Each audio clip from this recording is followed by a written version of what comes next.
Pagi datang seperti biasa di apartemen itu. Seberkas cahaya matahari menembus jendela kaca yang menjulang dari lantai ke langit-langit, melukis persegi panjang keemasan di atas lantai marmer yang dingin. Ibu Sari duduk di salah satu kursi rotan di balkon, memegang cangkir teh melati hangat dengan kedua tangannya. Dari lantai 32, Jakarta terhampar di bawahnya seperti maket yang rumit, diselimuti kabut tipis polusi yang entah kenapa terlihat puitis dari ketinggian ini. Suara kota adalah dengungan yang jauh. Suara kehidupan yang tidak lagi perlu ia ikuti dengan tergesa-gesa. Apartemen ini bukan sekadar tumpukan beton dan kaca. Ini adalah museum kenangan. Setiap sudutnya menyimpan bisikan dari masa lalu. Gema tawa almarhum suaminya, Suryo. Ibu Sari menyesap tehnya dan matanya menyapu ruang tamu yang luas.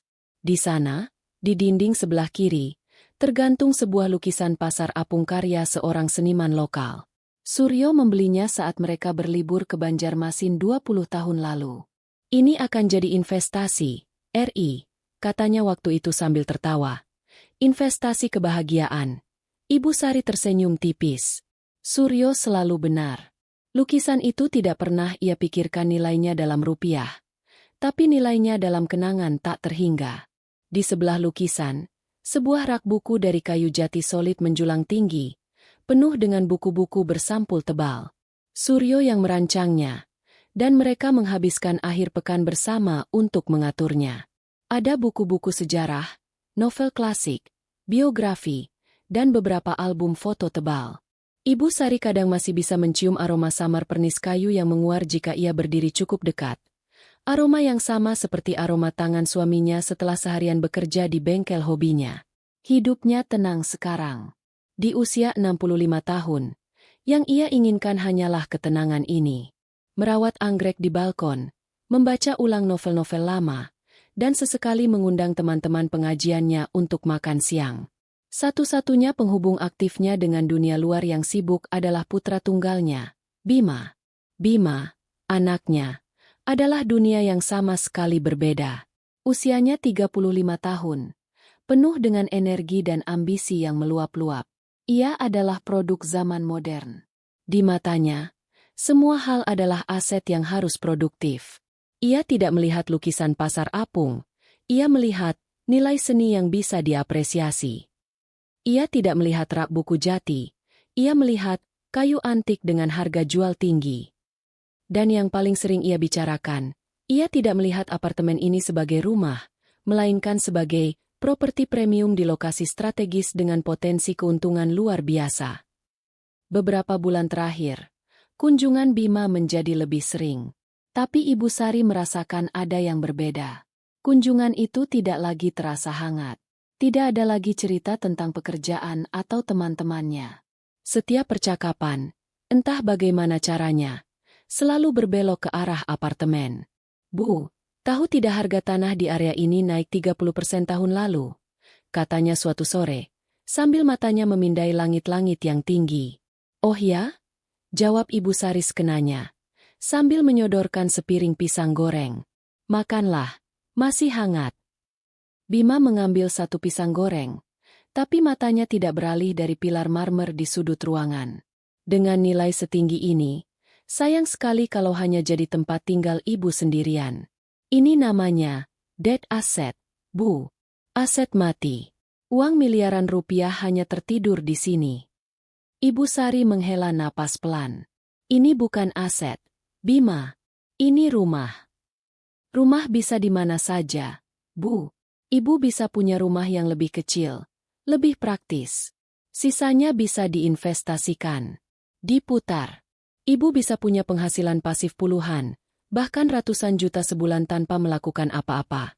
Jelas Bima dengan semangat, menggunakan istilah-istilah yang terdengar asing dan dingin di telinga ibunya. Kecurigaan Ibu Sari mulai tumbuh menjadi benih kecil yang mengakar di dalam hatinya. Ia mencintai Bima, tentu saja. Ia putra satu-satunya.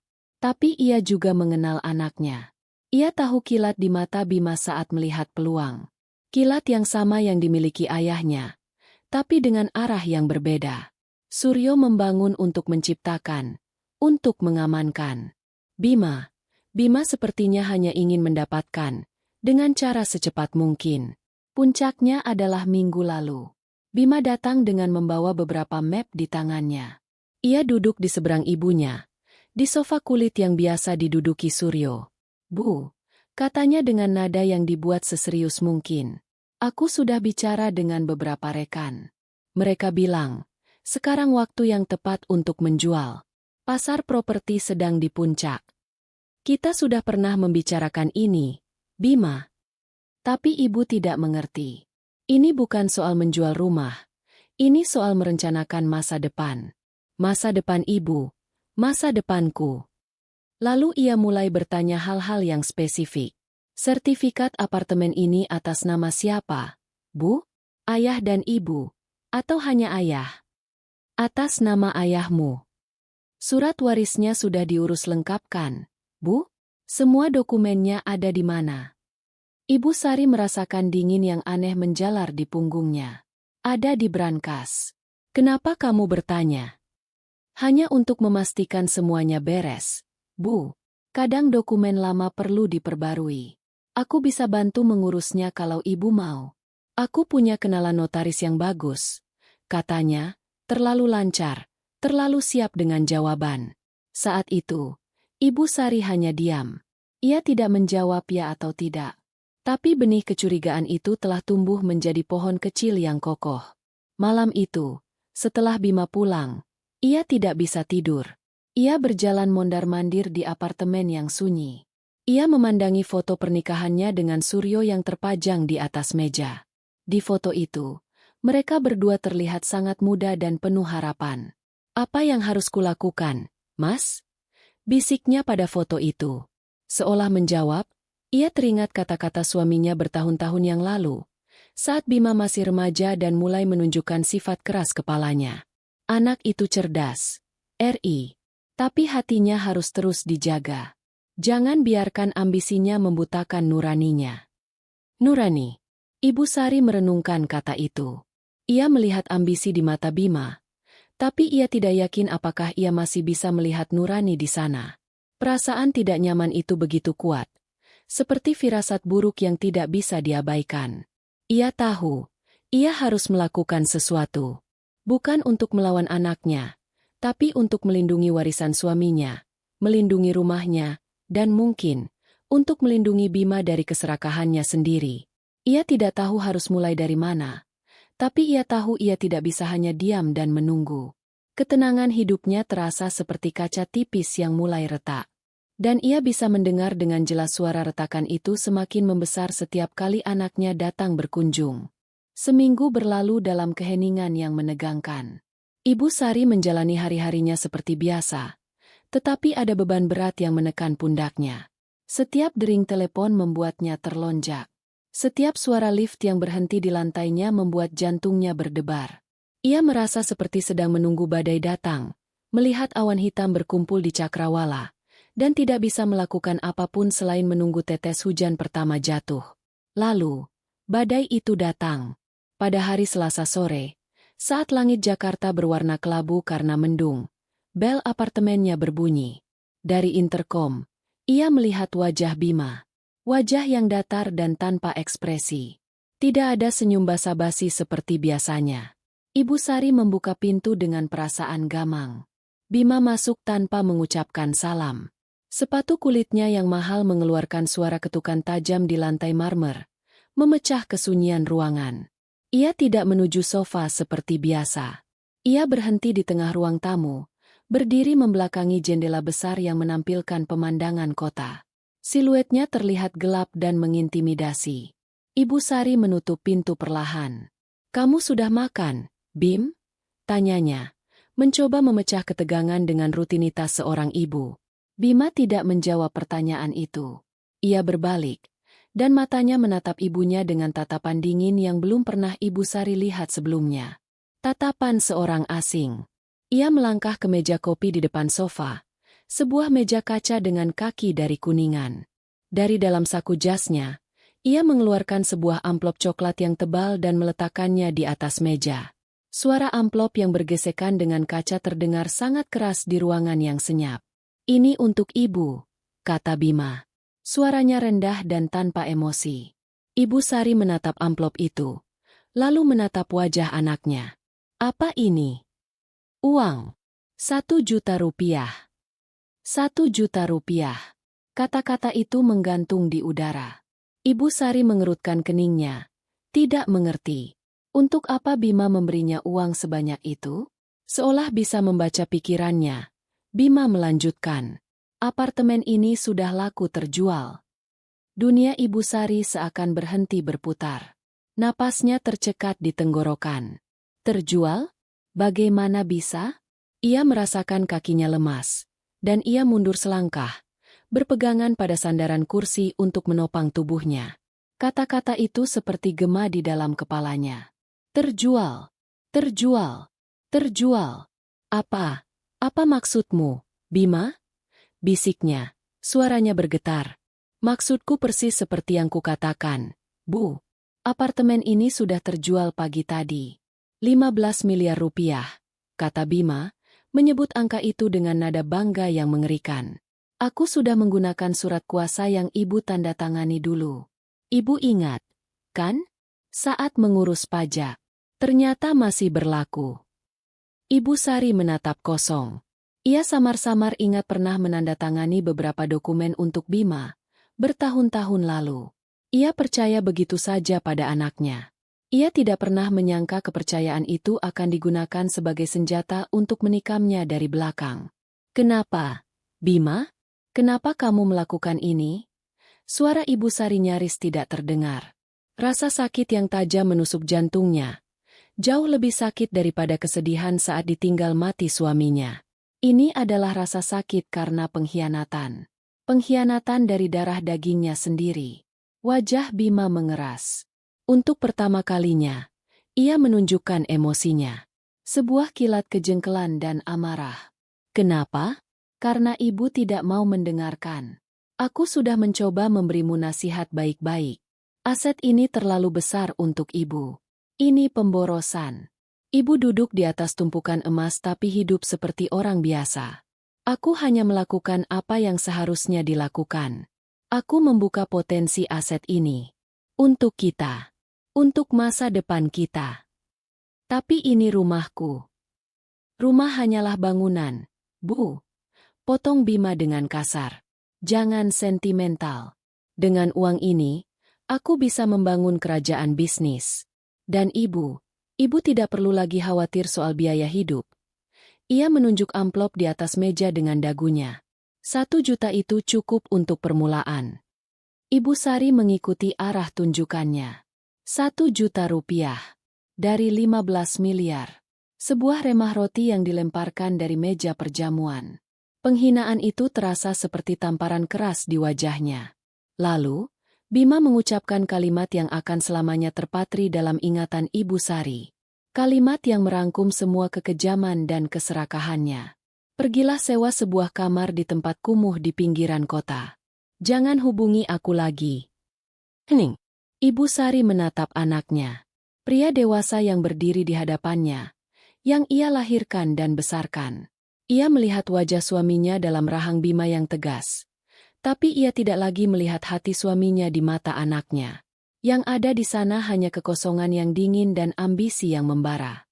Rasa sakit itu begitu luar biasa, begitu dalam, hingga mencapai titik di mana ia berubah menjadi sesuatu yang lain. Sesuatu yang absurd. Sesuatu yang menggelikan. Ibu Sari memikirkan semua kenangannya di apartemen ini. Tawa Suryo, langkah pertama Bima di lantai marmer itu. Aroma masakan yang memenuhi udara setiap sore. Lalu ia memikirkan tindakan kejam anaknya, yang dengan begitu mudahnya menghapus semua itu dan menggantinya dengan selembar amplop berisi 1 juta rupiah dan perintah untuk pergi ke tempat kumuh. Kontras itu begitu tajam, begitu tidak masuk akal, hingga sebuah gelembung tawa kecil muncul dari dalam dadanya. Awalnya hanya sebuah getaran. Lalu sebuah kekahan pelan keluar dari bibirnya. Bima menatapnya dengan bingung. Apa yang ibu tertawakan? Ibu Sari tidak menjawab. Ia tidak bisa.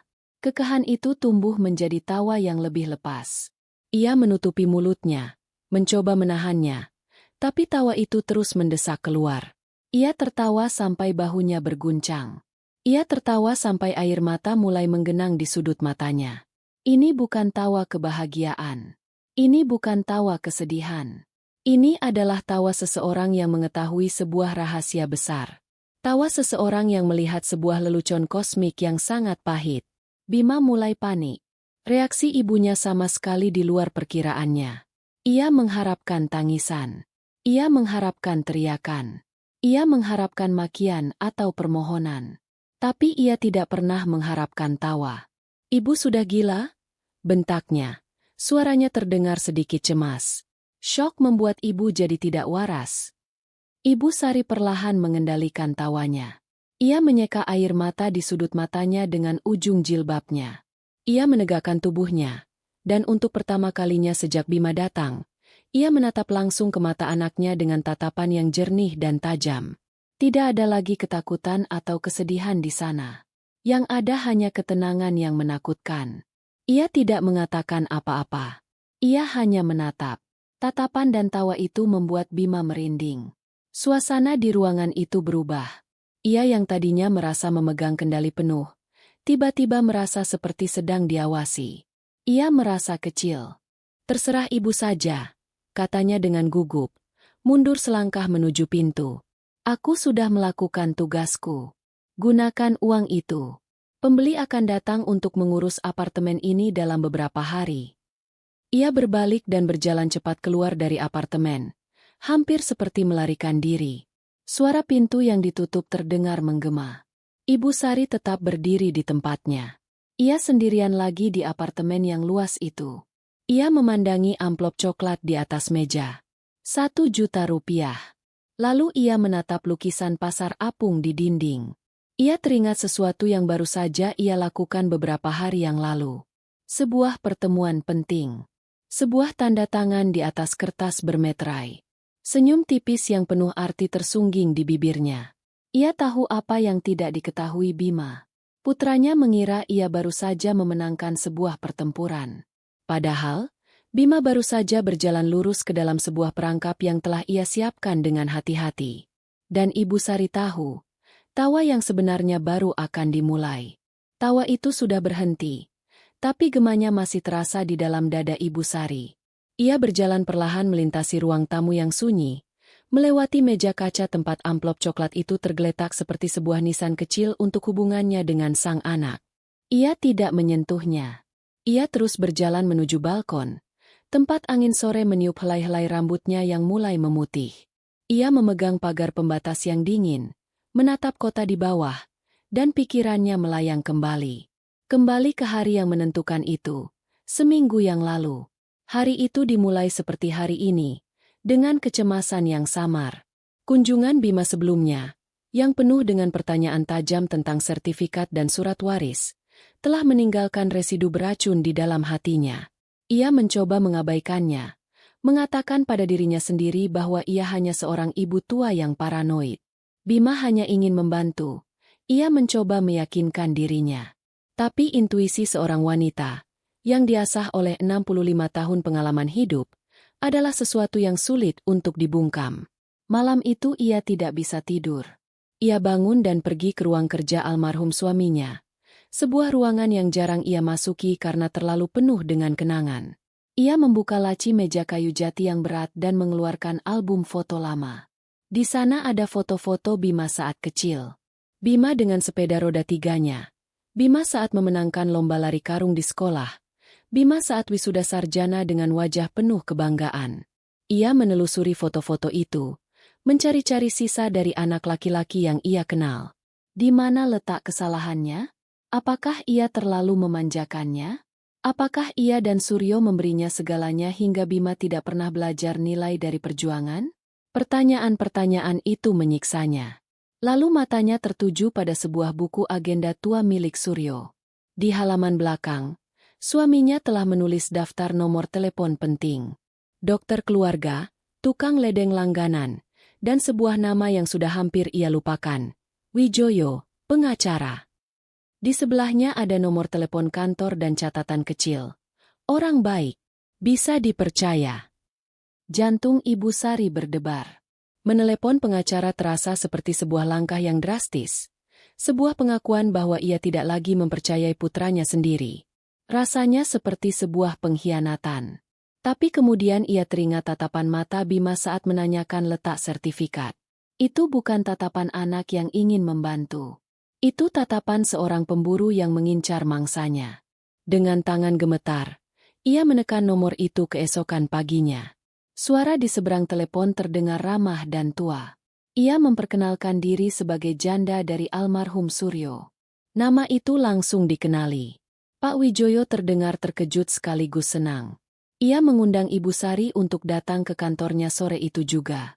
Kantor hukum Wijoyo Rekan terletak di sebuah bangunan tua di daerah Menteng. Suasananya sangat berbeda dari gedung-gedung pencakar langit yang mengelilingi apartemen Ibu Sari.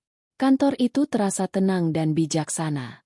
Dindingnya dipenuhi rak-rak buku yang menjulang tinggi, penuh dengan kitab-kitab hukum yang tebal. Udaranya beraroma kertas tua dan kopi. Pak Wijoyo menyambutnya dengan hangat. Usianya mungkin sudah akhir 70-an, dengan rambut putih dan kacamata tebal, tapi matanya masih memancarkan kecerdasan yang tajam. Ia adalah antitesis dari dunia Bima yang serba cepat dan digital. Ibu Sari, sebuah kehormatan bisa bertemu dengan Anda. Suami Anda adalah sahabat baik saya, katanya. Suaranya serak namun menenangkan. Apa yang bisa saya bantu? Ibu Sari menarik napas dalam-dalam. Lalu ia menceritakan semuanya. Ia bercerita tentang kunjungan Bima, tentang pertanyaan-pertanyaannya yang aneh, tentang istilah aset mati, dan tentang firasat buruk yang menghantuinya. Ia merasa malu saat menceritakannya, seolah sedang membuka aib keluarganya sendiri di hadapan orang asing. Tapi Pak Wijoyo mendengarkan dengan sabar, tanpa menyela. Kepalanya sesekali mengangguk penuh pengertian. Ketika Ibu Sari selesai, ia tidak langsung berkomentar. Ia bangkit dari kursinya, membuatkan secangkir teh hangat untuk Ibu Sari, dan meletakkannya dengan lembut di depannya. Dalam pengalaman saya yang sudah puluhan tahun ini, Bu, katanya setelah hening sejenak, intuisi seorang ibu jarang sekali salah. Apalagi jika menyangkut harta. Uang bisa mengubah orang yang paling kita cintai menjadi orang asing. Kemudian ia mulai bertanya hal-hal yang teknis. Apakah ibu pernah menandatangani surat kuasa untuk Bima? Ibu Sari berpikir sejenak. Pernah, Pak. Sudah lama sekali. Mungkin 5 atau 6 tahun yang lalu. Katanya untuk mengurus perpanjangan pajak bumi dan bangunan. Saya tidak terlalu mengerti. Jadi saya tanda tangan saja. Wajah Pak Wijoyo menjadi serius. Surat kuasa seperti apa itu, Bu? Apakah kuasa umum? Atau kuasa khusus? Saya tidak yakin, Pak. Ini masalahnya, Bu Sari. Surat kuasa umum, apalagi jika tidak ada batas waktu atau klausul spesifik di dalamnya, bisa menjadi sangat berbahaya. Surat itu bisa ditafsirkan sebagai pemberian wewenang untuk melakukan segala tindakan hukum atas nama ibu, termasuk menjual aset. Dunia Ibu Sari seakan berputar. Jadi kecurigaannya bukan paranoia. Itu adalah kemungkinan nyata yang mengerikan. Lalu, apa yang bisa saya lakukan, Pak? Tanyanya dengan suara lemah. Kita harus bergerak cepat dan senyap, kata Pak Wijoyo. Nadanya berubah menjadi tegas dan profesional. Ada 2 langkah yang harus kita ambil segera. Pertama, kita buat akta pembatalan kuasa di hadapan notaris. Akta ini akan mencabut semua surat kuasa yang pernah Ibu berikan kepada Bima. Kita daftarkan pembatalan ini agar memiliki kekuatan hukum yang mengikat. Ia berhenti sejenak, memastikan Ibu Sari mengerti. Kedua, dan ini yang paling penting, kita harus melindungi aset utamanya, yaitu apartemen itu. Hanya membatalkan surat kuasa tidak cukup jika Bima nekat menggunakan dokumen palsu atau mencari celah lain. Kita harus membuat status kepemilikan apartemen ini menjadi tidak bisa diganggu-gugat. Bagaimana caranya? Ada beberapa pilihan. Ibu bisa menjualnya, tapi saya rasa bukan itu yang Ibu inginkan. Ibu bisa menghibahkannya pada Bima, tapi itu sama saja dengan menyerah. Atau, Pak Wijoyo mencondongkan tubuhnya ke depan, matanya menatap Ibu Sari dengan tajam. Kita bisa melakukan sesuatu yang lebih mulia. Sesuatu yang saya yakin almarhum suami ibu akan setuju. Ia kemudian menjelaskan idenya. Sebuah ide yang brilian dan tak terpikirkan oleh Ibu Sari. Mereka akan mendirikan sebuah yayasan amal kecil atas nama almarhum Suryo. Yayasan yang bertujuan untuk memberikan beasiswa kepada anak-anak tidak mampu yang ingin belajar di bidang teknik, bidang yang sangat dicintai oleh suaminya. Kemudian, Ibu Sari akan menandatangani sebuah akta hibah bersyarat. Ia akan menghibahkan kepemilikan apartemen itu sepenuhnya kepada yayasan. Dengan satu syarat penting, jelas Pak Wijoyo.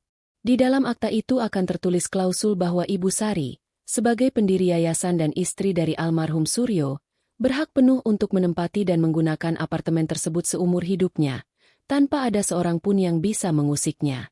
Setelah Ibu tiada, barulah apartemen itu bisa dijual oleh Dewan Pengurus Yayasan.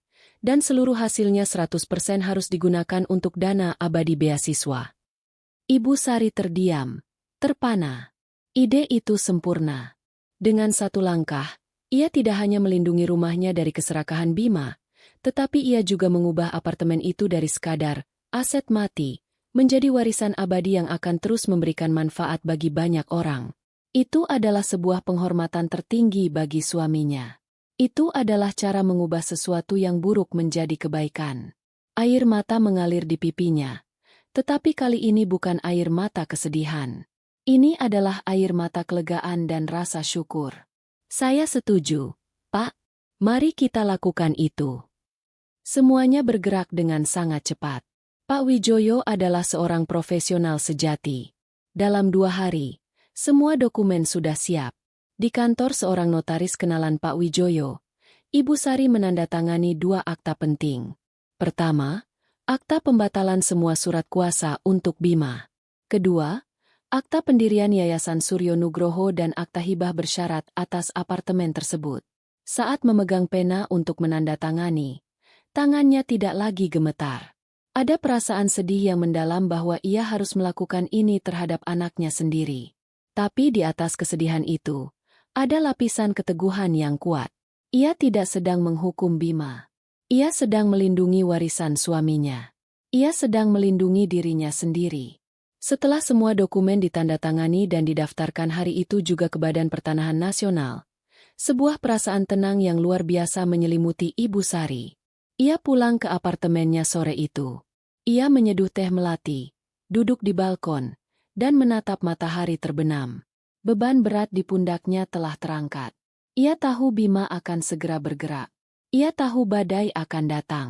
Tapi sekarang, ia tidak lagi takut. Ia telah membangun sebuah benteng yang kokoh. Bukan benteng dari batu, tapi benteng dari hukum dan kebajikan. Sekarang, ia hanya perlu menunggu. Bima membanting pintu mobil sportnya dengan keras. Suara debuman itu menggema di basement parkir yang sepi. Ia mencengkeram setir dengan kedua tangannya begitu erat hingga buku-buku jarinya memutih. Napasnya memburu, campuran antara amarah dan kebingungan. Tawa ibunya. Suara tawa itu terus berputar di kepalanya seperti kaset rusak. Bukan tawa geli. Bukan tawa sedih. Itu adalah tawa yang aneh. Tawa yang seolah-olah menyembunyikan sesuatu. Tawa yang meremehkan. Wanita tua itu sudah gila. Gumamnya pada diri sendiri, mencoba menepis perasaan tidak nyaman yang mulai merayapinya. Syok. Pasti karena syok. Ia menyalakan mesin mobilnya. Deru mesin yang garang sedikit menenangkannya. Sebuah penegasan akan kekuatan dan status yang baru saja ia raih. 15 miliar rupiah. Angka itu terasa manis di lidahnya. Ia sudah memenangkan permainan. Ia telah membebaskan modal yang terkunci. Ia adalah seorang visioner. Ibunya, dengan pemikirannya yang kolot, tidak akan pernah mengerti. Ia melajukan mobilnya keluar dari basement, membelah kemacetan Jakarta. Tujuannya adalah sebuah rooftop bar mewah di pusat kota, tempat ia berjanji bertemu dengan Livia, pacarnya. Ia perlu merayakan kemenangannya, menenggelamkan suara tawa aneh ibunya dengan dentuman musik dan sampanye mahal. Bar itu penuh sesak dengan kaum sosialita Jakarta. Asap rokok elektronik yang beraroma buah-buahan bercampur dengan parfum mahal. Livia sudah menunggunya di sebuah sofa sudut dengan pemandangan langsung ke gedung-gedung pencakar langit yang berkelip. Ia terlihat cantik, mengenakan gaun merah ketat yang menarik perhatian. "Sayang, kamu dari mana saja?" sapa Livia. Suaranya sedikit merajuk. Ia menyodorkan pipinya untuk dicium. Bima mendaratkan ciuman singkat di pipinya dan langsung memesan sebotol sampanye termahal dari pelayan. "Maaf, ada sedikit drama di rumah," kata Bima, melonggarkan dasinya. "Drama? Ibumu akhirnya setuju?" tanya Livia. Matanya berbinar penuh antisipasi. Bima tertawa, tawa yang dibuat-buat, penuh dengan arogansi. "Aku tidak butuh persetujuannya. Aku sudah menyelesaikannya. Semuanya beres." Ia mencondongkan tubuhnya, berbisik di telinga Livia. 15 miliar. Sudah di tangan. Mata Livia membelalak. Ia memekik pelan dan memeluk Bima dengan erat. "Oh, sayang. Aku tahu kamu bisa melakukannya. Kita berhasil. Kita kaya." Mereka menghabiskan 1 jam berikutnya merencanakan masa depan instan mereka. Livia sudah membuka situs web agen properti di ponselnya, menunjukkan gambar-gambar villa mewah di Bali dengan kolam renang pribadi. Bima berbicara tentang mobil Ferrari yang akan ia beli, jam tangan Patek Philippe yang sudah lama ia incar, dan perjalanan keliling Eropa dengan jet pribadi. Mereka mabuk, bukan hanya karena sampanye, tetapi karena euforia keserakahan yang terpenuhi. "Lalu, bagaimana dengan ibumu? Apa dia marah-marah?" tanya Livia di sela-sela tawanya. Bima berhenti sejenak.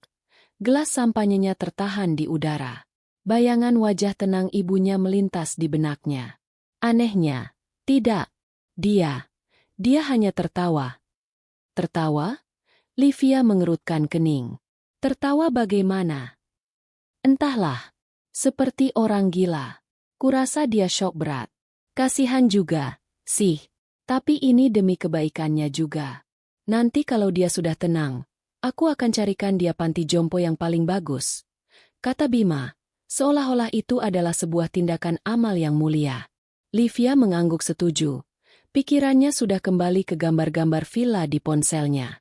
Malam itu, setelah mengantar Livia pulang, Bima kembali ke apartemennya sendiri.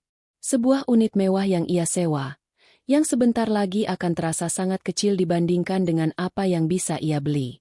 Saat ia sendirian di tengah keheningan malam, perasaan tidak nyaman itu kembali datang. Tawa ibunya tidak terdengar seperti tawa orang syok. Orang syok akan menangis, berteriak, atau diam membatu. Tawa ibunya terdengar, berkuasa. Seolah-olah ibunya tahu sesuatu yang ia tidak tahu. Seolah-olah ibunya yang memegang kartu truf. "Omong kosong," desisnya, menggelengkan kepala untuk mengusir pikiran itu. "Aku terlalu banyak minum." Ia mencoba fokus pada hal-hal positif. Uang, kebebasan, kekuasaan. Ia sudah berhasil melakukan kudeta finansial yang brilian. Tidak ada yang bisa menghentikannya sekarang. Keesokan harinya, ia terbangun dengan perasaan segar dan penuh percaya diri. Keraguan semalam terasa konyol di bawah sinar matahari pagi. Ia sedang bersiul sambil membuat kopi ketika ponselnya berdering. Nama, Pak Tirta, notaris, muncul di layar. Bima tersenyum. Ini pasti kabar baik. Mungkin uangnya sudah bisa dicairkan seluruhnya hari ini. "Halo, Pak Tirta. Bagaimana? Sudah beres semua?" sapanya dengan riang. Hening sejenak di seberang sana. Lalu suara Pak Tirta terdengar, tetapi nadanya berbeda dari biasanya. Tidak ada lagi nada antusias dan bersemangat. Suaranya terdengar ragu-ragu dan sedikit tegang. "Selamat pagi, Pak Bima. Ini, saya mau mengabari soal proses balik nama apartemennya." Ya, bagaimana? Lancar, kan?" "Begini, Pak, ada sedikit kendala di kantor BPN," kata Pak Tirta hati-hati. Alis Bima bertaut. "Kendala? Kendala apa? Bukankah semua dokumen sudah lengkap? Surat kuasa ada, KTP ada, semuanya ada." "Betul, Pak. Secara dokumen yang Bapak serahkan memang lengkap. Tapi saat kami ajukan pendaftaran peralihan hak, Sistem mereka menolaknya. Ada notifikasi, blokir, pada sertifikat tersebut. Blokir? Maksudnya apa diblokir? Tanya Bima. Nadanya mulai tidak sabar. Saya juga kurang paham detailnya. Pak, keterangannya sangat umum. Bisa karena sedang dalam sengketa. Atau ada permohonan lain yang masuk lebih dulu. Sistem mereka kadang memang rumit. Saya sudah coba tanya ke petugas di sana, tapi mereka hanya bilang berkasnya nyangkut, dan perlu verifikasi tambahan dari atasan. Bima mendengus kesal. Birokrasi pemerintah. Selalu saja lambat. Tidak bisakah Bapak urus lebih cepat? Kasih saja, uang pelicin. Atau apalah. Saya butuh ini segera beres. Sudah kami coba, Pak. Tapi ini sepertinya bukan masalah administrasi biasa. Ada sesuatu yang menahan prosesnya secara sistem. Mereka bilang butuh waktu beberapa hari untuk menelusurinya. Saya sarankan Bapak untuk bersabar dulu. Nanti saya kabari lagi jika ada perkembangan, kata Pak Tirta. Terdengar jelas ingin segera mengakhiri percakapan. Bima menutup telepon dengan perasaan jengkel. Rencananya tertunda. Ia membenci penundaan. Tapi ia meyakinkan dirinya bahwa ini hanya masalah kecil. Hanya birokrasi bodoh yang harus ia lalui. Tidak ada hubungannya dengan ibunya. Bagaimana mungkin ibunya bisa melakukan sesuatu di kantor BPN? Wanita tua itu bahkan mungkin tidak tahu di mana letak kantor itu. Ia membuka galeri foto di ponselnya dan menatap gambar Ferrari merah yang sudah ia simpan. Ia membayangkan dirinya mengendarai mobil itu. Angin menerpa rambutnya. Gambaran itu sedikit menenangkannya. Ini hanya masalah waktu. Beberapa hari lagi. Dan semua ini akan menjadi miliknya. Ia belum sadar. Ia belum mengerti bahwa ini bukanlah penundaan. Ini adalah awal dari sebuah longsoran. Dan ia sedang berdiri tepat di jalurnya. Di tempat lain, di apartemen tuanya, seorang wanita tua sedang menyiram anggreknya dengan tenang, seolah tidak terjadi apa-apa. 3 hari berlalu. Bagi Bima, 3 hari itu terasa seperti 3 minggu. Setiap jam yang lewat diisi dengan kegelisahan yang semakin menjadi. Ia sudah menelepon Pak Tirta, sang notaris, lebih dari 20 kali. Jawabannya selalu sama. Sebuah litani penundaan yang membuat Bima semakin frustrasi. Masih dalam proses verifikasi, Pak Bima. Pihak BPN sedang ada audit internal. Mohon bersabar, Pak. Kami sedang mengusahakannya semaksimal mungkin. Kesabarannya sudah habis. Ia membayangkan uang 15 miliar itu seperti air yang tertahan di balik bendungan yang retak. Ia bisa mendengarnya, merasakannya, tapi ia tidak bisa menyentuhnya. Arogansinya mulai terkikis oleh kecemasan. Apa yang sebenarnya terjadi? Mungkinkah ada masalah dengan dokumen pembeli? Atau ini benar-benar hanya birokrasi Indonesia yang terkenal lambat dan berbelit-belit? Ia tidak pernah sekalipun mengarahkan kecurigaannya pada sumber yang sebenarnya. Dalam benaknya, ibunya adalah figur yang pasif, korban dari keadaan yang ia ciptakan. Ia tidak pernah melihat ibunya sebagai seorang pemain catur. Pada hari keempat, saat ia sedang duduk di kafenya, mencoba mengalihkan pikiran dengan membaca berita bisnis di tabletnya, ponselnya bergetar. Sebuah nomor tak dikenal muncul di layar. Bukan nomor kantor. Bukan nomor ponsel biasa. Serangkaian angka yang terlihat mahal dan penting. Dengan sedikit perasaan gugup, ia menjawabnya. Halo. Selamat siang. Saya bicara dengan Bapak Bima Nugroho. Suara di seberang terdengar berat, dalam, dan penuh otoritas. Suara seseorang yang terbiasa memberi perintah, bukan meminta. Ya, benar. Ini siapa? Hartono. Jantung Bima berhenti sejenak. Hartono, sang pembeli, pengusaha properti kelas kakap yang setuju membeli apartemen itu tanpa banyak bertanya. Bima langsung menegakkan duduknya, memasang nada profesional. Ah, selamat siang, Pak Hartono. Ada yang bisa saya bantu? Mohon maaf atas keterlambatan prosesnya. Sepertinya ada sedikit kendala administrasi di.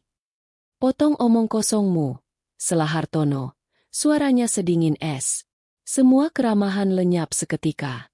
Saya tidak menelepon untuk mendengar keluhanmu soal birokrasi. Saya menelepon karena tim hukum saya sudah selesai bekerja. Mereka lebih cepat dari notaris bodohmu itu. Bima menelan ludah. Hawa dingin mulai menjalar di punggungnya. Tim hukum Bapak. Betul. Saat notaris bilang ada kendala, saya tidak suka kata itu. Jadi saya suruh orang-orang saya untuk mencari tahu apa kendalanya. Dan mereka menemukan sesuatu yang sangat menarik, Pak Bima. Ada jeda sejenak di telepon. Bima bisa mendengar suara Hartono mengembuskan asap cerutu. Mereka menemukan bahwa sertifikat apartemen itu tidak hanya diblokir. Lanjut Hartono, suaranya rendah dan mengancam. Mereka menemukan bahwa status kepemilikan properti itu sudah beralih. Bukan lagi atas nama ibu Anda, atau bahkan nama almarhum ayah Anda. Darah serasa surut dari wajah Bima. Ia merasa mual. Apa maksud Bapak? Maksud saya adalah, sejak 8 hari yang lalu, tepatnya 1 hari setelah Anda terakhir kali mengunjungi ibu Anda untuk bertanya soal dokumen, sertifikat nomor 2378 itu tercatat secara sah di Badan Pertanahan Nasional atas nama sebuah entitas baru. Sebuah yayasan. Yayasan Suryo Nugroho. Yayasan Suryo Nugroho. Nama itu menghantam Bima seperti sebuah bogem mentah. Nama ayahnya. Yayasan. Tawa ibunya yang aneh. Semuanya tiba-tiba berputar dan menyatu di dalam kepalanya. Membentuk sebuah gambaran yang mengerikan dan tidak terbantahkan. Anda masih di sana, Pak Bima? Suara Hartono membuyarkan lamunannya. Itu tidak mungkin. Pasti ada kesalahan. Bisik Bima, suaranya bergetar. Ini adalah penyangkalan terakhir dari pikiran yang menolak untuk menerima kenyataan. Terdengar tawa kering dari seberang. Kesalahan? Orang-orang saya tidak membuat kesalahan. Yang membuat kesalahan di sini adalah Anda. Anda menjual kepada saya sebuah properti yang bukan milik Anda. Di buku saya, itu namanya penipuan. Penipuan. Kata itu berdengung di telinga Bima. Saya tidak peduli dengan drama keluarga Anda. Saya tidak peduli apakah Anda sedang bertengkar dengan ibu Anda atau tidak. Yang saya pedulikan adalah uang saya, kata Hartono, nadanya semakin tajam. Uang muka yang sudah saya transfer ke rekening notaris Anda, dan sebagian sudah diteruskan ke rekening Anda. 5 miliar rupiah. 5 miliar. Bima merasa sesak napas. Ia sudah menggunakan hampir 500 juta dari uang itu untuk melunasi utang kartu kredit, membeli jam tangan baru untuk dirinya, dan sebuah tas desainer untuk Livia sebagai uang muka perayaan mereka. Uang itu tidak lagi utuh.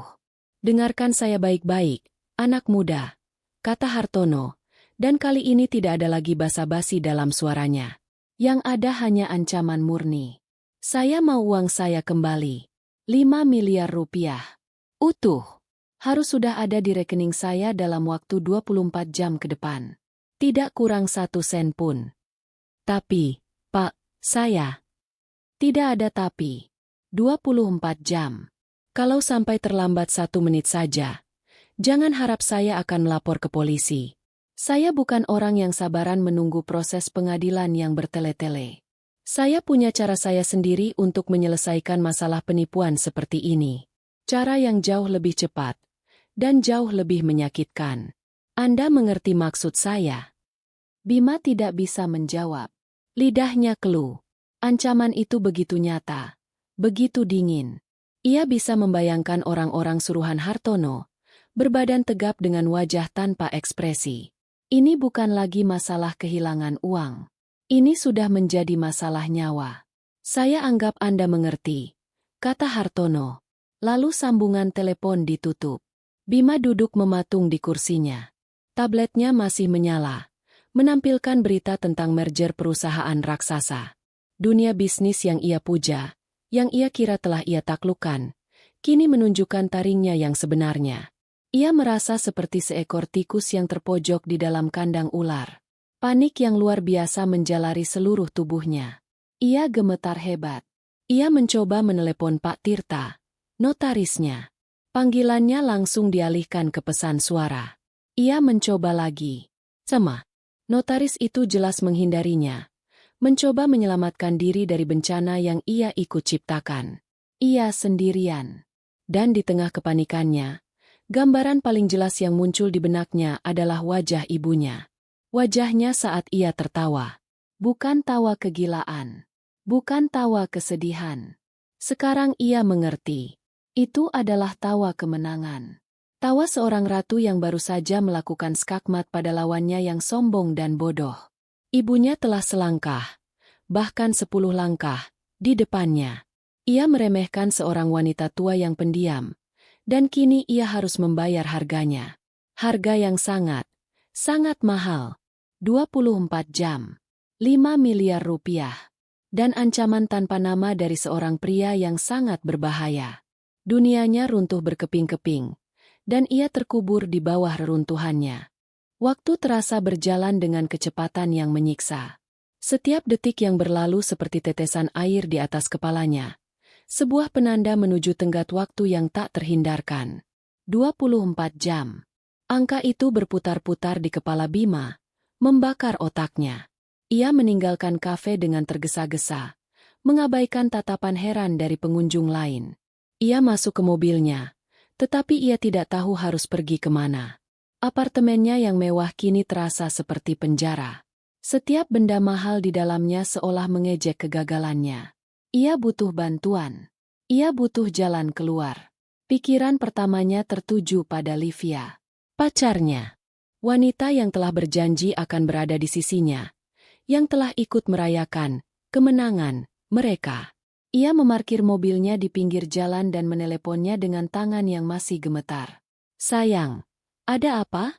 "Kamu terdengar aneh." Sapa Livia di seberang telepon. Suaranya terdengar ceria. "Liv, kita dalam masalah." "Masalah besar," kata Bima. Suaranya serak karena panik. Ia menceritakan semuanya dengan cepat dan terbata-bata. Tentang panggilan telepon dari Hartono, tentang yayasan, tentang uang 5 miliar, dan tentang tenggat waktu 24 jam. Ia berharap akan mendengar suara simpati, kata-kata penenang, atau mungkin sebuah ide cemerlang. Tapi yang ia dapatkan adalah keheningan yang dingin. "Liv, kamu masih di sana. Jadi, maksudmu uang 15 miliar itu tidak ada?" Tanya Livia, suaranya datar dan tanpa emosi. Keceriaan yang tadi terdengar lenyap sama sekali. "Tidak ada, Liv. Yang ada sekarang adalah utang 5 miliar yang harus dibayar besok. Kita harus cari cara." "Kita?" potong Livia dengan tajam. "Tidak ada kita. Bima, ini masalahmu. Kamu yang berurusan dengan ibumu. Kamu yang membuat kesepakatan dengan Hartono.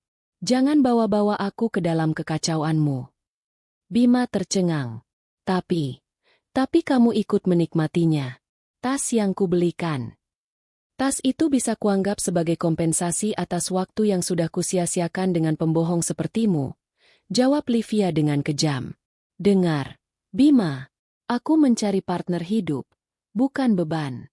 Jangan hubungi aku lagi." Klik. Sambungan telepon terputus. Bima menatap ponselnya dengan nanar. Dunianya yang dibangun di atas ilusi kekayaan runtuh dalam sekejap. Wanita yang ia kira mencintainya ternyata hanya mencintai prospek uangnya. Ia sendirian. Lebih sendirian dari sebelumnya. Dalam keputusasaan, ia mencoba menghubungi beberapa rekan bisnisnya. Orang-orang yang sering ia traktir makan malam mahal. Yang sering ia ajak bicara tentang investasi besar.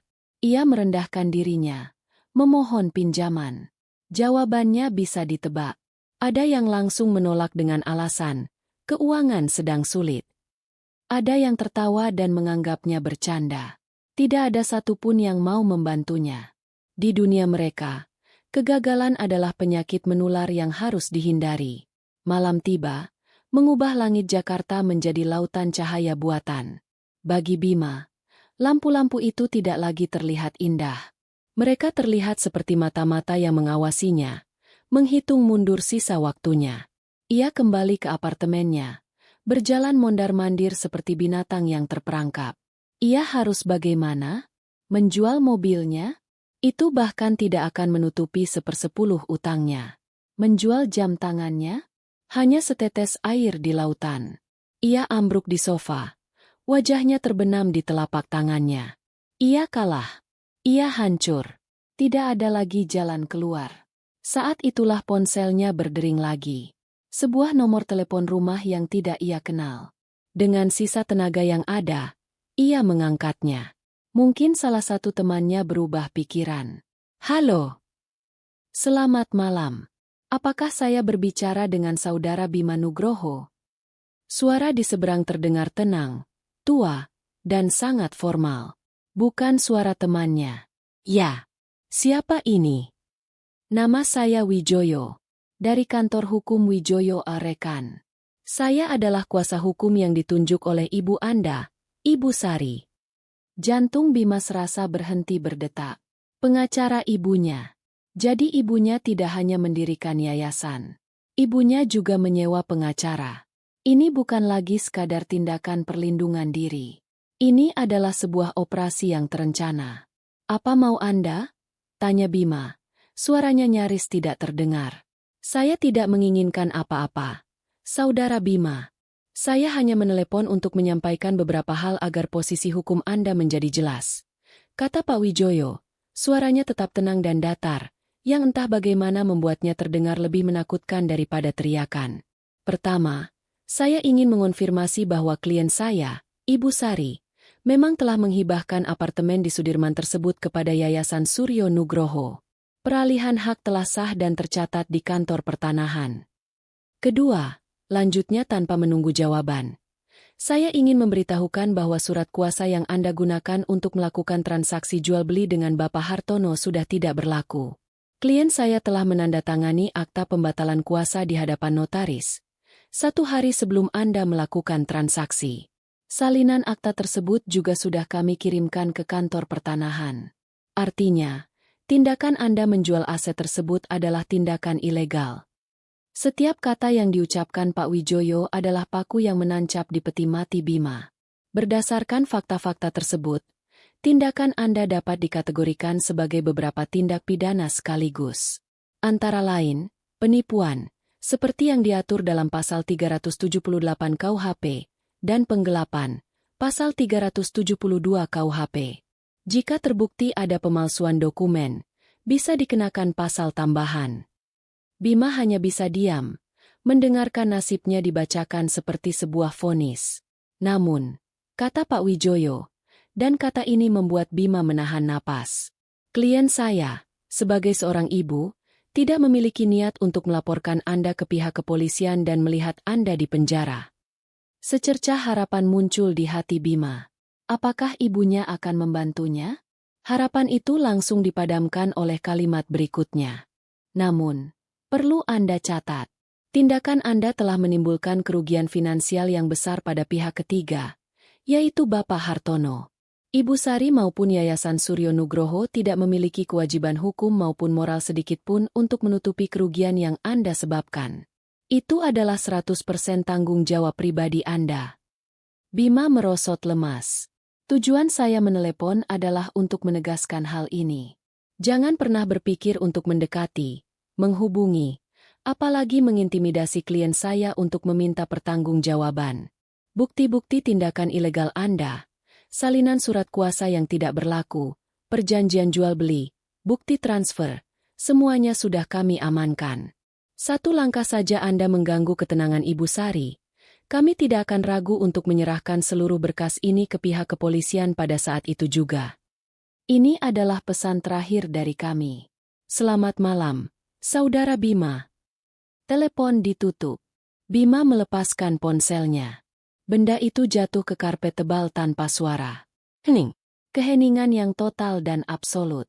Tidak ada lagi harapan. Tidak ada lagi celah. Ia telah ditelanjangi, dilumpuhkan, dan ditinggalkan sendirian di tengah badai yang ia ciptakan sendiri. Ibunya tidak hanya mengalahkannya. Ibunya telah menghapusnya dari kehidupannya dengan presisi seorang ahli bedah. Melindunginya dari penjara, tetapi melepaskannya untuk menghadapi konsekuensi dari perbuatannya sendiri. Itu adalah pelajaran yang paling kejam, sekaligus yang paling adil. Ia menatap sekeliling apartemen sewanya. Semua kemewahan itu kini terasa seperti sampah. Ia tidak punya apa-apa. Lebih buruk dari itu, ia punya utang 5 miliar kepada orang yang salah. Ia bangkit. Kakinya terasa berat seolah terbuat dari timah. Hanya ada satu tempat yang bisa ia tuju. Bukan untuk meminta bantuan. Bukan untuk meminta pengampunan. Ia bahkan tidak tahu untuk apa. Ia hanya tahu, ia harus melihat ibunya. Ia harus berhadapan langsung dengan wanita yang telah menghancurkan dunianya untuk menyelamatkan jiwanya. Perjalanan kembali ke apartemen ibunya adalah perjalanan terpanjang dalam hidup Bima. Ia tidak mengendarai mobil sportnya. Benda itu terasa seperti properti panggung yang canggung, sebuah simbol kebohongan yang tidak sanggup lagi ia sandang. Ia memesan sebuah taksi online, dan saat duduk di kursi belakang yang sedikit berbau apek, ia melihat pantulan wajahnya di kaca jendela. Seorang pria pucat dengan mata yang cekung dan tatapan kosong.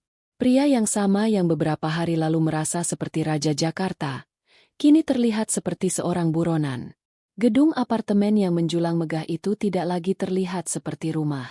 Bangunan itu tampak seperti monumen kemenangannya yang telah runtuh. Dan kini ia kembali sebagai hantu untuk menghantui puing-puingnya. Penjaga keamanan di lobi, yang biasanya menyapanya dengan hormat, kini menatapnya dengan tatapan aneh. Mungkin karena penampilannya yang acak-acakan, atau mungkin berita buruk berjalan lebih cepat dari yang ia duga. Lift yang membawanya naik terasa bergerak sangat lambat, menambah setiap detik penyiksaannya. Ia tidak menyiapkan strategi. Ia tidak punya rencana. Otaknya terlalu penuh dengan kepanikan untuk berpikir jernih. Yang mendorongnya hanyalah insting dasar yang putus asa, insting seekor hewan yang terluka yang kembali ke sarangnya, bahkan jika sarang itu telah menolaknya. Ia berdiri di depan pintu kayu yang familiar itu. Tangannya terangkat untuk menekan bel, tetapi ia ragu-ragu. Apa yang akan ia katakan? Apa yang bisa ia katakan? Akhirnya, dengan napas yang berat, ia menekan bel. Suara bel yang lembut terdengar anehnya mengancam. Beberapa saat kemudian, pintu terbuka. Ibu Sari berdiri di sana. Ia mengenakan daster batik sederhana. Rambutnya disanggul seadanya. Di tangannya ada sebuah skop kecil untuk berkebun. Di belakangnya, melalui pintu balkon yang terbuka, terlihat barisan pot-pot anggrek yang sedang mekar. Ia tampak tenang, seolah sedang menantikan kedatangan tukang pos, bukan kedatangan putranya yang hancur. Tidak ada keterkejutan di matanya. Hanya ada kesedihan yang dalam dan terlihat sangat tua. "Masuklah, Bima," katanya dengan suara pelan. Bima melangkah masuk. Apartemen itu sama seperti yang ia tinggalkan, tetapi terasa berbeda. Aroma melati dari teh ibunya bercampur dengan aroma tanah basah dari pot-pot tanaman. Aroma kedamaian. Sebuah kedamaian yang terasa seperti siksaan bagi jiwanya yang sedang bergejolak. Ia tidak duduk. Ia berdiri di tengah ruangan, sementara ibunya dengan tenang meletakkan skopnya dan kembali dari balkon, menutup pintu kaca di belakangnya. Keheningan itu membunuhnya. Ia tidak tahan lagi. "Kenapa?" katanya. Suaranya pecah dan serak. "Kenapa ibu melakukan ini padaku?" Ibu Sari menatapnya.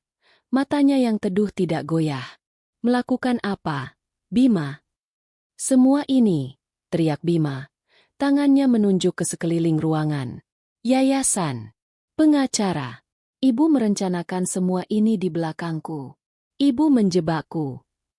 Kemarahan dan rasa kasihan pada diri sendiri meledak darinya.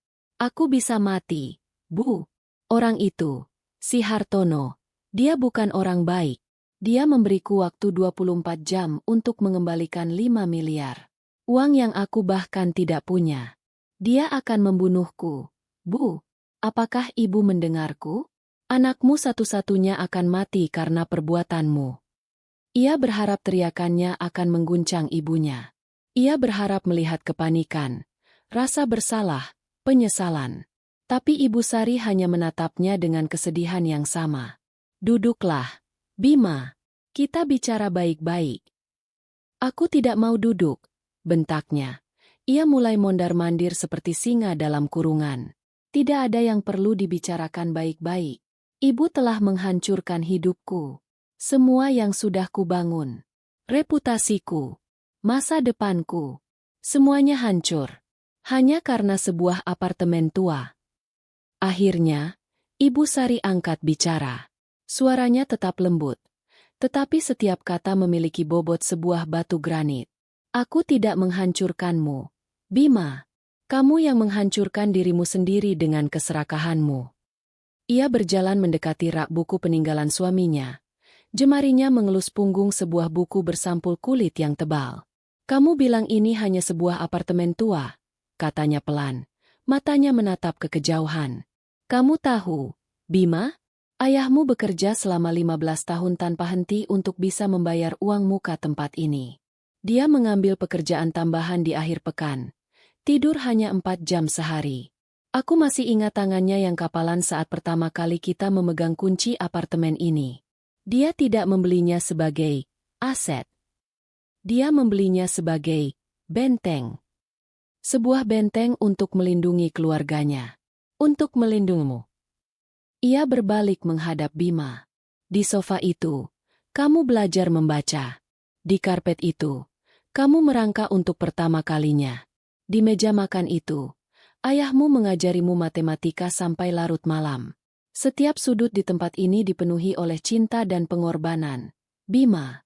Dan kamu datang ke sini dan menyebutnya aset mati.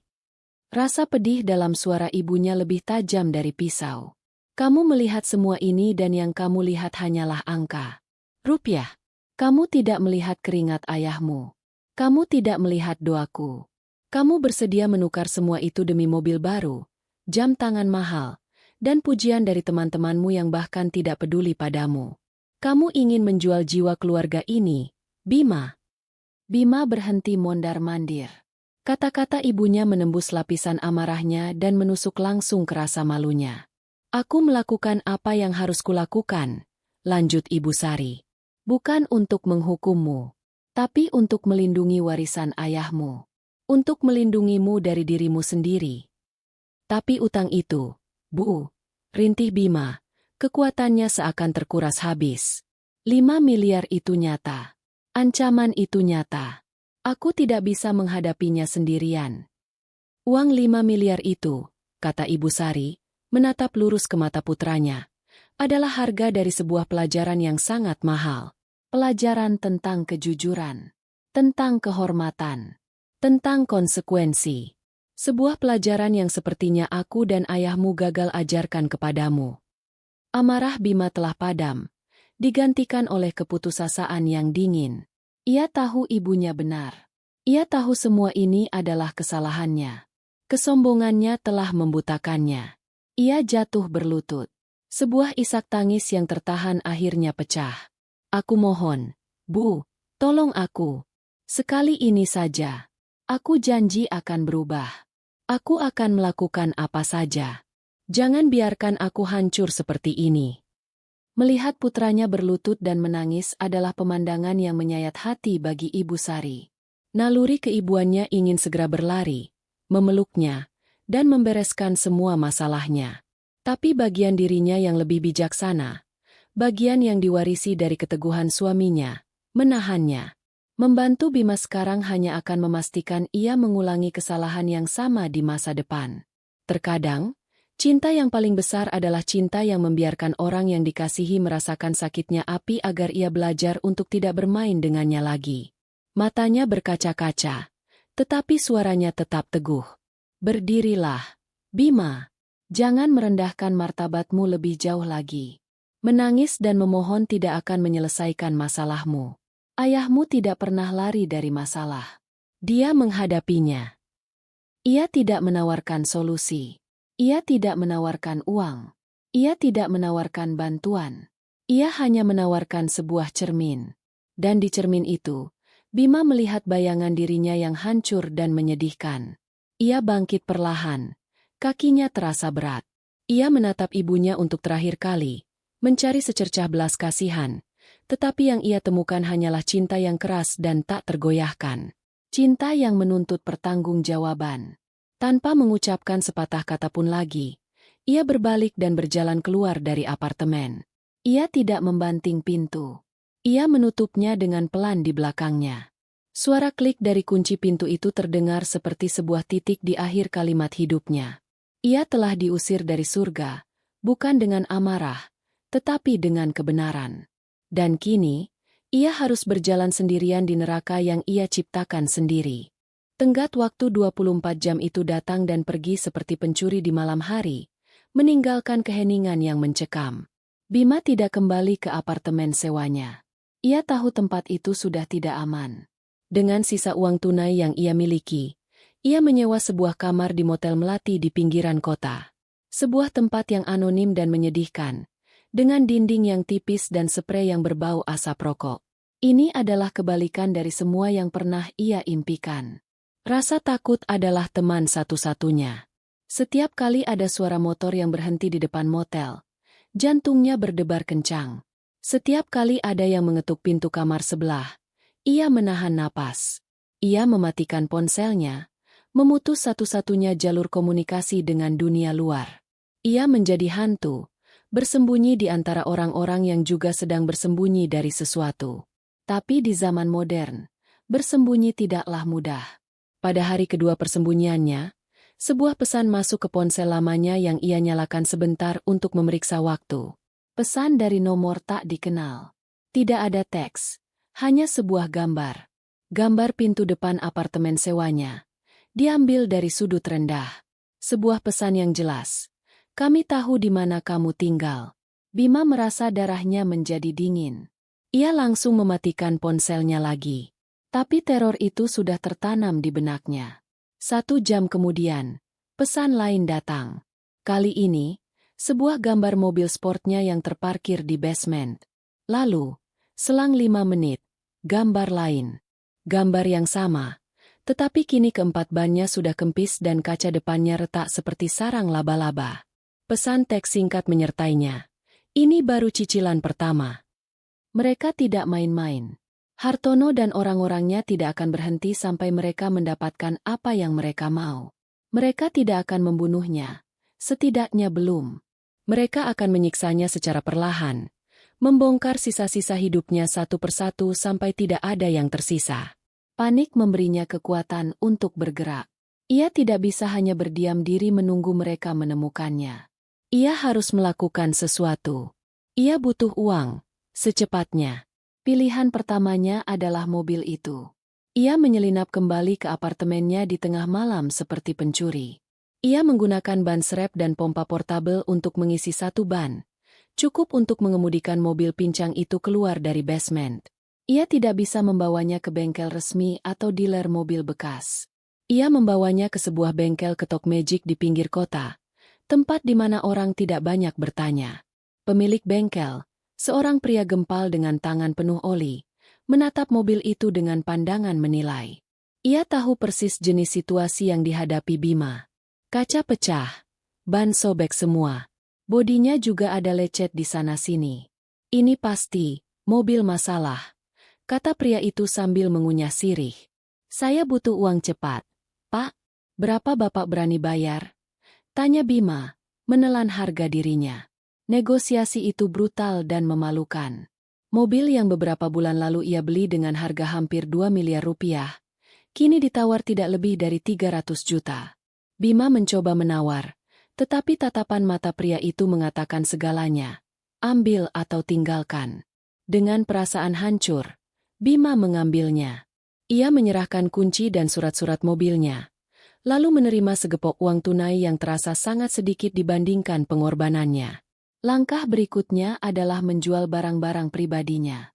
Ia pergi ke sebuah pusat perbelanjaan kumuh yang terkenal sebagai tempat jual beli barang bekas. Ia masuk ke sebuah toko kecil yang remang-remang. Etalasenya penuh dengan jam tangan mewah bekas dan perhiasan. Di sanalah ia melepaskan jam tangan Patek Philippe-nya. Jam tangan yang ia beli dengan sebagian uang muka dari Hartono, simbol status yang ia pamerkan di setiap pertemuan. Pemilik toko, seorang pria kurus berkacamata tebal, memeriksa jam itu dengan kaca pembesar. Ini asli, katanya. Tapi tanpa kotak dan sertifikat lengkap. Harganya jatuh 150 juta. Tapi harga barunya hampir 1 miliar. Protes Bima. Kalau mau harga baru, jual saja di butik resminya. Oh, tapi mereka pasti akan bertanya dari mana Anda dapat jam ini, kan? Sindir pria itu dengan senyum tipis. Bima terdiam. Ia tidak punya pilihan. Ia menjual jam itu. Lalu ia menjual laptopnya, ponselnya yang bagus, dan beberapa pakaian bermereknya. Setiap transaksi adalah sebuah proses amputasi. Ia memotong bagian-bagian dari identitas lamanya. Identitas Bima yang sukses dan kaya raya.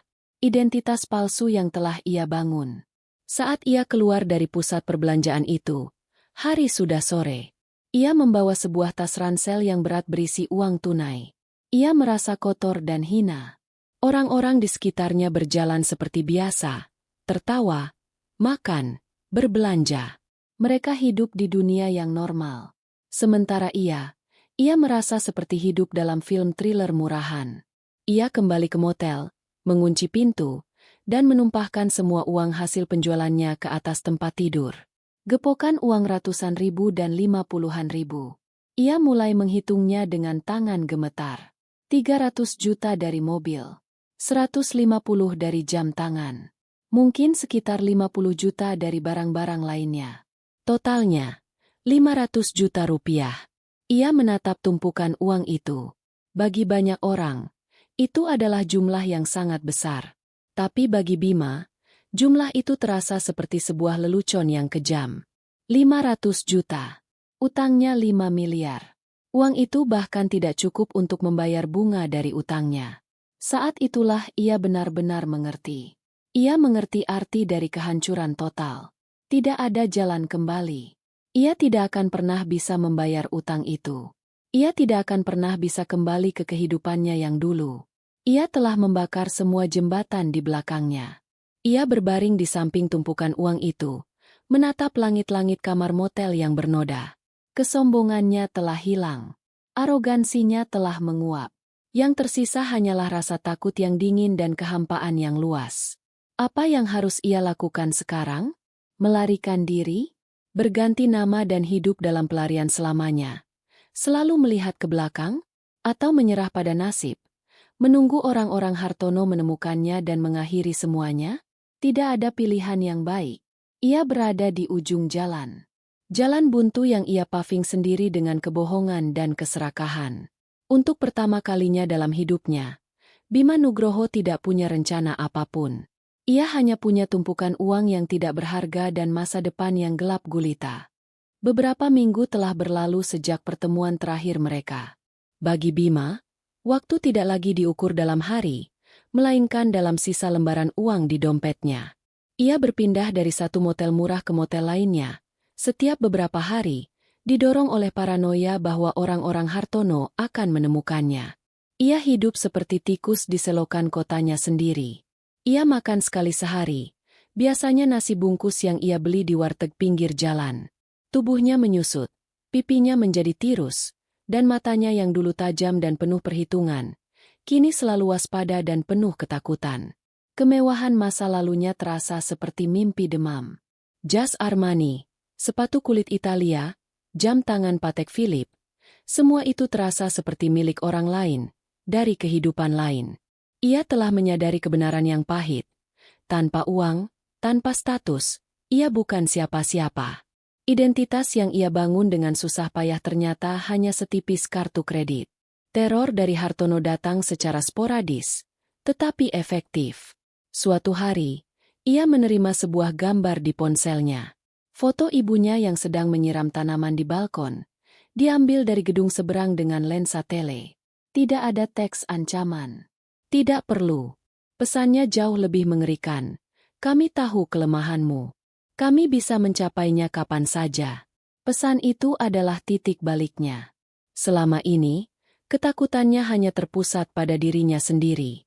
Pada keselamatannya. Pada penderitaannya. Tetapi melihat foto ibunya, yang terlihat begitu tenang dan tidak menyadari bahaya yang mengintainya, menyalakan sesuatu di dalam dirinya. Sesuatu yang telah lama padam.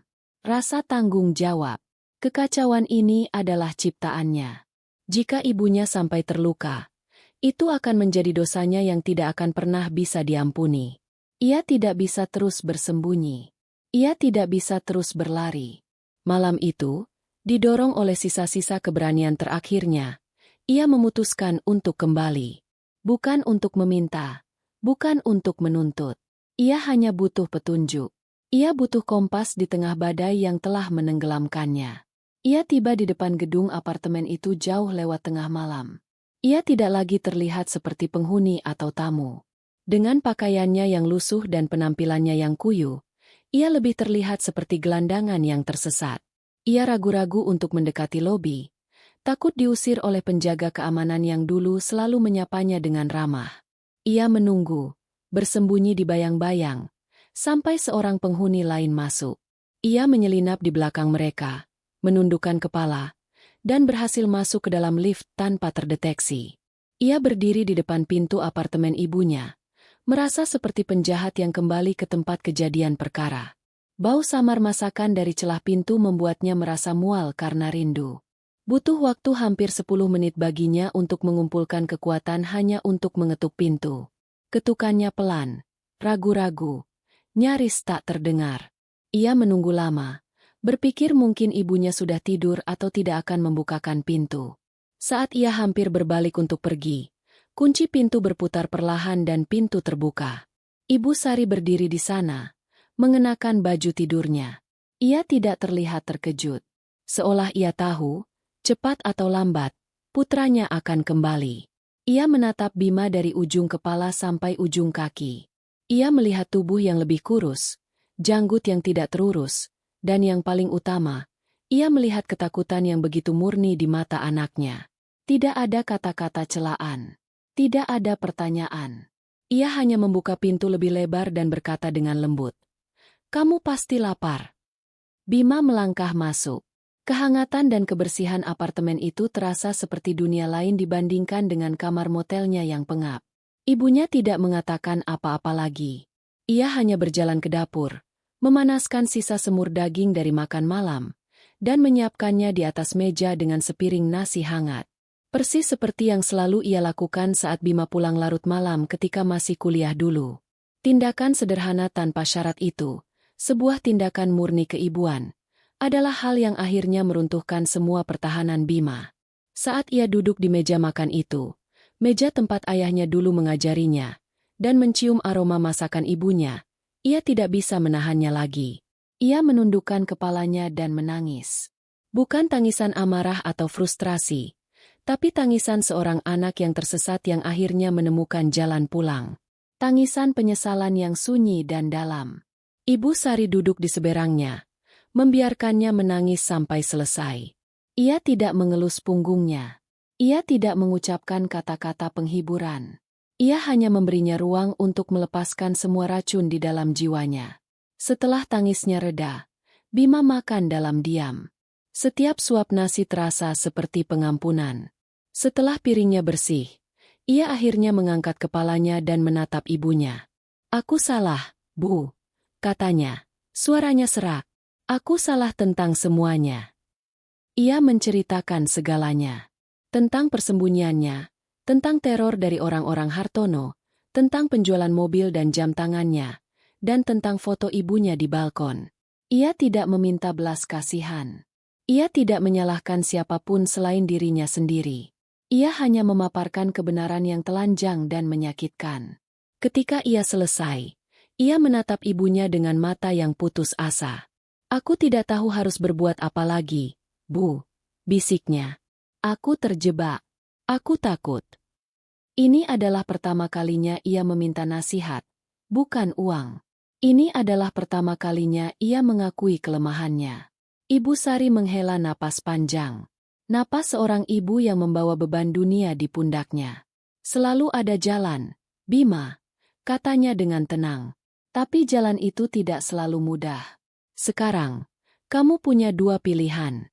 Jalan yang gampang, dan jalan yang benar." Ia mencondongkan tubuhnya. "Jalan yang gampang adalah aku membantumu. Aku bisa menjual semua perhiasan peninggalan nenekmu. Aku bisa bicara pada Pak Wijoyo. Mungkin yayasan bisa memberikan pinjaman. Kita bisa kumpulkan 5 miliar itu. Kita bayar Hartono. Masalahmu selesai. Kamu bebas. Bima menatapnya dengan secercah harapan. Tapi, lanjut ibunya, dan kata itu memupuskan harapan Bima seketika. Jika aku melakukan itu, kamu tidak akan belajar apa-apa. Kamu akan kembali menjadi anak manja yang tahu ibunya akan selalu membereskan kekacauannya. Lain kali, kamu akan membuat masalah yang lebih besar. Aku akan menyelamatkan nyawamu hari ini, hanya untuk menghancurkan masa depanmu selamanya. Ayahmu tidak membesarkanmu untuk menjadi pria yang seperti itu. Kata-kata itu terasa pahit, tetapi benar. Lalu ada jalan yang benar, kata Ibu Sari. Jalan yang sulit, jalan yang akan terasa seperti neraka.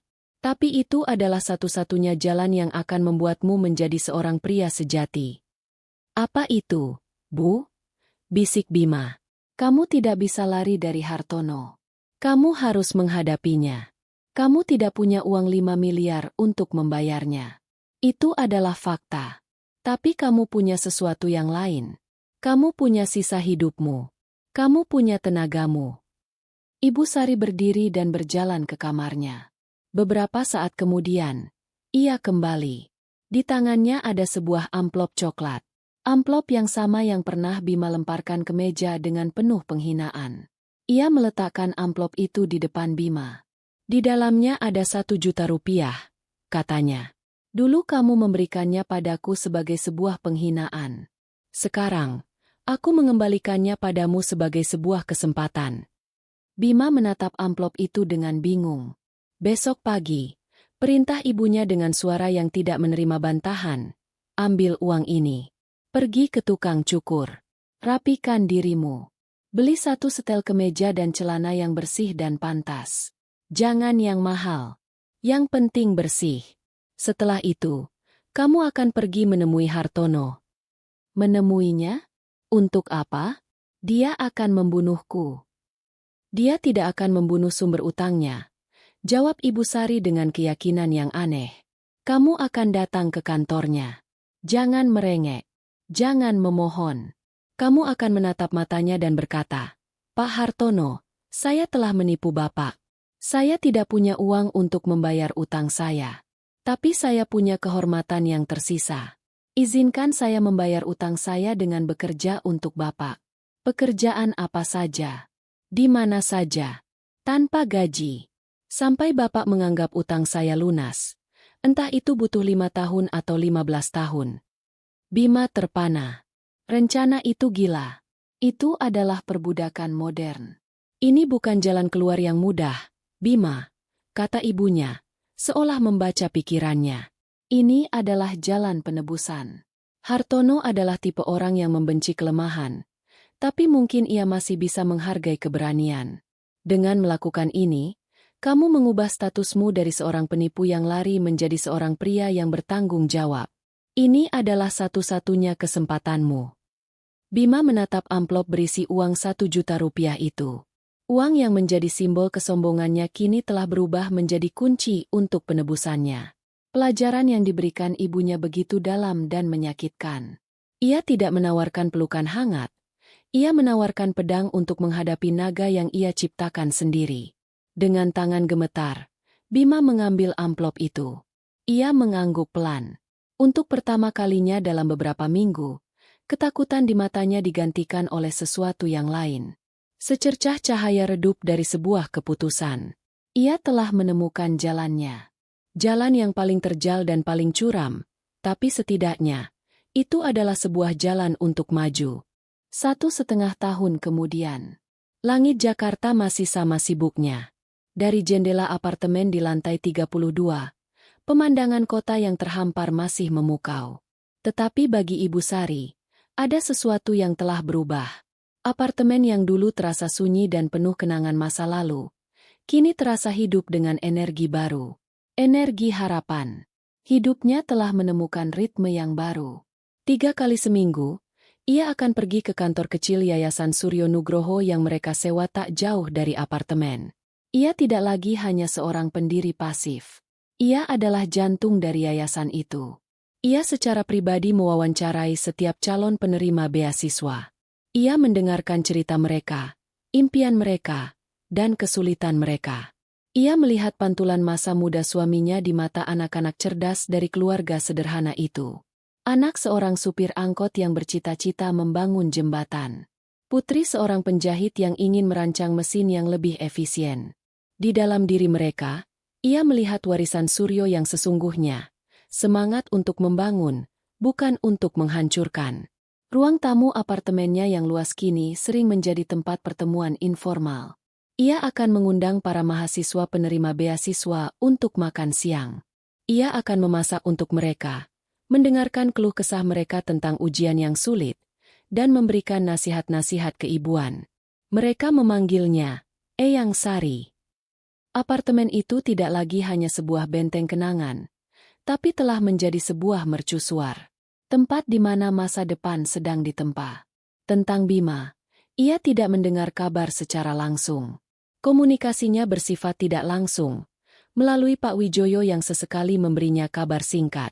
Bima baik-baik saja, Bu. Dia bekerja keras. Tidak ada detail lebih lanjut, dan Ibu Sari tidak pernah memintanya. Ia tahu, ini adalah perjalanan yang harus ditempuh Bima sendirian. Ia hanya bisa berdoa dari jauh. Lalu, narasi berpindah ribuan kilometer jauhnya ke sebuah lokasi pertambangan nikel terpencil di pedalaman Sulawesi. Tempat di mana debu merah beterbangan di udara dan matahari bersinar tanpa ampun. Disinilah Bima Nugroho sedang membangun kembali hidupnya dari nol. Hartono, dalam sebuah keputusan yang mengejutkan, menerima tawaran Bima. Mungkin karena ia melihat sesuatu yang tak terduga di mata pemuda yang datang menemuinya hari itu. Bukan ketakutan, melainkan penyerahan diri yang total. Atau mungkin, Hartono, sang pengusaha kejam, melihat sebuah peluang untuk mendapatkan tenaga kerja yang paling loyal, seseorang yang hidupnya ada di tangannya. Bima tidak dijadikan manajer atau staf kantor. Ia dilempar ke bagian paling bawah. Ia menjadi seorang pekerja kasar, seorang surveyor pembantu yang bertugas membawa alat-alat berat, memasang patok, dan menebas semak belukar di bawah terik matahari. 6 bulan pertama adalah neraka. Tubuhnya yang terbiasa dengan gimber AC menjerit kesakitan. Tangannya yang lembut menjadi kapalan dan melepuh. Ia tinggal di sebuah barak sederhana bersama puluhan pekerja lainnya. Makanannya adalah nasi dan ikan asin. Hiburannya adalah suara jangkrik di malam hari. Rekan-rekan kerjanya pada awalnya menatapnya dengan curiga. Mereka menyebutnya anak kota. Tapi Bima tidak pernah mengeluh. Ia menundukkan kepalanya dan bekerja. Ia melakukan setiap tugas yang diberikan kepadanya tanpa membantah. Ia bekerja lebih keras dari siapapun, seolah setiap tetes keringatnya adalah cicilan untuk menebus dosanya. Perlahan, rasa hormat mulai tumbuh. Mereka melihat bahwa di balik kulitnya yang putih, ada keteguhan hati yang tidak mereka duga. Ia belajar dari mereka. Ia belajar tentang nama-nama batuan. Ia belajar membaca kontur tanah. Ia belajar arti dari kerja sama tim saat harus mengangkat beban berat bersama-sama. Di sanalah, di tengah kerasnya alam dan kesederhanaan hidup, ia mulai menemukan dirinya yang sebenarnya. Ia menyadari bahwa nilai seorang pria tidak diukur dari jam tangan yang ia kenakan atau mobil yang ia kendarai. Nilai seorang pria diukur dari keandalannya, dari kemampuannya untuk bertahan, dan dari keringat yang menetes dari dahinya. Ia teringat cerita ayahnya tentang bagaimana ia memulai usahanya dengan menjadi kuli di pelabuhan. Untuk pertama kalinya dalam hidupnya, ia tidak hanya mendengar cerita itu, ia merasakannya. Suatu malam, setelah bekerja selama 12 jam, ia duduk di luar barak, menatap langit yang penuh bintang, jauh dari polusi cahaya kota. Ia mengeluarkan sebuah buku catatan kecil dan sebuah pensil. Ia mulai menulis. Bukan untuk siapa-siapa. Hanya untuk dirinya sendiri. Ia menulis tentang pekerjaannya, tentang orang-orang yang ia temui, tentang pelajaran yang ia dapatkan setiap hari. Ia menemukan kedamaian dalam proses itu. Kembali ke Jakarta. Suatu sore, saat Ibu Sari sedang memeriksa laporan keuangan yayasan, seorang kurir mengantarkan sebuah paket kecil untuknya. Paket itu dibungkus kertas coklat sederhana, dengan alamat pengirim yang hanya bertuliskan nama sebuah kota kecil di Sulawesi. Tidak ada nama pengirim. Dengan hati berdebar, ia membuka paket itu. Di dalamnya tidak ada perhiasan atau barang mahal. Hanya ada dua benda. Pertama, sebuah amplop putih. Kedua, sebuah buku catatan kecil yang sampulnya sudah sedikit lecek dan kotor. Ia membuka amplop putih itu terlebih dahulu. Di dalamnya ada segepok uang. Ia menghitungnya. Tepat 1 juta rupiah. Terselip di dalamnya secari kertas yang robek dari buku catatan. Tulisan di atasnya sedikit kasar, seperti tulisan tangan yang sudah lama tidak digunakan. Ini uang ibu. Terima kasih sudah mengajariku cara bekerja, bukan cara menghabiskan. Bima. Tangan Ibu Sari gemetar saat memegang catatan itu. Satu kalimat sederhana, tetapi mengandung bobot perjalanan 1,5 tahun yang penuh penderitaan dan penebusan. Uang penghinaan itu telah kembali sebagai uang kehormatan. Lalu ia membuka buku catatan kecil itu. Halaman demi halaman, ia membaca tulisan tangan putranya. Ia membaca tentang kesulitan di hari-hari pertama. Ia membaca tentang deskripsi lapisan-lapisan tanah. Ia membaca tentang Pak Ujang, mandornya yang galak tapi baik hati.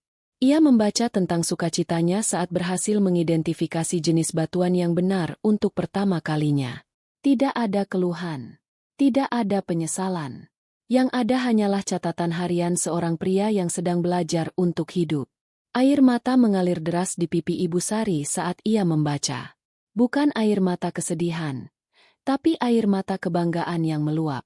Putranya yang hilang telah ditemukan. Bukan di Jakarta, bukan di kemewahan, tetapi di tengah debu dan keringat di pedalaman negeri. Ia berjalan ke balkon, memegang catatan kecil dari Bima. Ia menatap cakrawala kota yang mulai menyalakan lampu-lampunya. Perjalanan putranya masih panjang. Utangnya mungkin belum lunas. Tetapi itu tidak lagi penting. Bima telah menemukan sesuatu yang jauh lebih berharga daripada 15 miliar rupiah. Ia telah menemukan jiwanya. Dan di sanalah, di tengah kedamaian senja, Ibu Sari tersenyum. Ia tahu warisan sejati suaminya bukanlah apartemen atau uang. Warisan sejatinya adalah kekuatan karakter. Sebuah warisan yang sempat hilang, dan kini, dengan cara yang paling menyakitkan dan paling indah, sedang dibangun kembali. Batu bata demi batu bata.